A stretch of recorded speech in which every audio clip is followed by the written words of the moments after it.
நாம எல்லாம் வீடு கட்டணும் அப்படின்னு நினைக்கும் பொழுது இந்த தென்மேற்கு பகுதியினுடைய மாஸ்டர் பெட்ரூம்ல அந்த கார்னர்ல ஒரு துளி பழைய தங்கம் வைப்பது நல்லது. அது ஒரு 10 மில்லிகிராமிலிருந்து 1 கிராம் வரையிலும் நம்மளுடைய முன்னோர்கள் பயன்படுத்திய தங்க நகையை தென்மேற்கு அறையில் பதித்து வைக்கின்ற பொழுது நம் வீட்டினுடைய செல்வ நிலை உயருவதை கண்கூடாக பார்க்க முடியும்.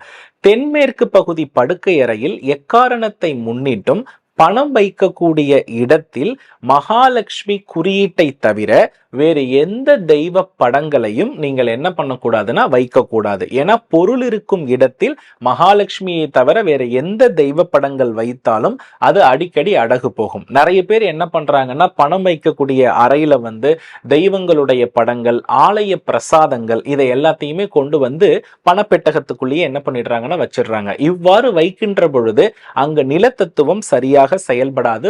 ஆகாய தத்துவம் செயல்பட்டு அந்த பொருள் தென்மேற்கில் நிலையாக தங்காது.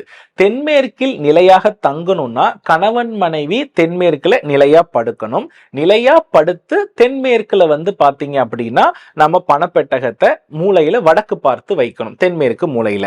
இவ்வாறு பண்ணும் பொழுது அந்த வீட்டுல செல்வ நிலை உயருவதை கண்கூடாக பார்த்திருக்கிறேன். இது முதல் விஷயம்.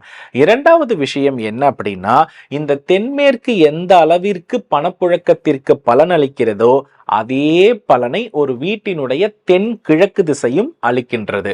இப்போ தென்கிழக்கு திசையில பணப்பெட்டி வைக்கணுமா அப்படின்றத தாண்டி யாருடைய வீட்டில் சமையலறையோடு பூஜை அறை தொடர்பாகி வருகிறதோ அவ்வீட்டில் செல்வ புழக்கத்திற்கு குறைவே இல்லை.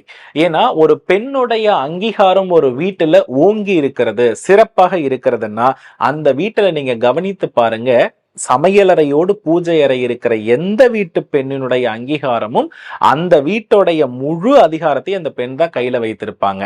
அப்போ இதுல இன்னொரு மிக முக்கியமான விஷயம், இந்த சமையலறையில ஒன்றுக்கு மேற்பட்ட படங்கள் வைத்திருக்கக்கூடிய பெண் அந்த வீட்டுக்கு அடிமையாக இருக்கக்கூடிய பெண்ணாக மாறிடுறாங்க.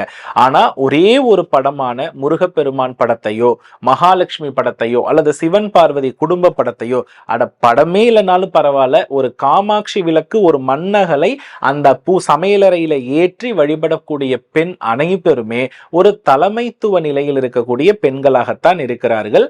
நோய்வாய் இல்லாத பெண்களாக இருக்கிறார்கள். பாரம்பரியத்தை பின்பற்றக்கூடிய பெண்களாக இருக்கிறார்கள்.